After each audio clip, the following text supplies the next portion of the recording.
ഈ ആളുകളിലെ കോമൺ ആയിട്ട് കണ്ടുവരുന്ന കാര്യമാണ്. നോർമലായിട്ട് പറയുകയാണെങ്കിൽ മടുത്തു, ഒഴിവാക്കി. കുറച്ചുകൂടി അപ്ഗ്രേഡ് ചെയ്ത് പറഞ്ഞാൽ എക്സൈറ്റ്മെന്റ് നഷ്ടപ്പെടും. ശരിക്കും ഈ വസ്തുക്കളോടൊക്കെ എക്സൈറ്റ്മെന്റ് നഷ്ടപ്പെടില്ല, അതുപോലെ മനുഷ്യരോടും എക്സൈറ്റ്മെന്റ് നഷ്ടപ്പെടും. പക്ഷേ ഒരു കമ്മിറ്റ്മെന്റിന്റെ പുറത്തൊക്കെ ആവുമ്പോൾ കുറ്റപ്പെടുത്തലുകളൊക്കെ പേടിച്ച് ആരും പുറത്ത് പറയുന്നില്ലാന്നേ ഉള്ളൂ. എന്നാലും ഞാൻ അവനെ ഒരുപാട് സ്നേഹിച്ചതല്ലേ അമ്മ.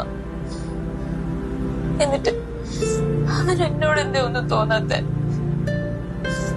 മോളെ, മനുഷ്യരെല്ലാരും വ്യത്യസ്തരല്ലേ. നിന്റെ ഇഷ്ടങ്ങളല്ലല്ലോ എന്റെ ഇഷ്ടങ്ങള്. അതുപോലെ നിങ്ങളുടെ ഈ പ്രൈവറ്റ് ടൈമില് അവന് ചിലപ്പോ ഹാപ്പിനെസ് ഫീൽ ചെയ്യുന്നുണ്ടാവില്ല, അല്ലെങ്കിൽ ഒരുപക്ഷെ നിന്നിൽ അവൻ സാറ്റിസ്ഫൈ അല്ലാന്നും ഇരിക്കാം.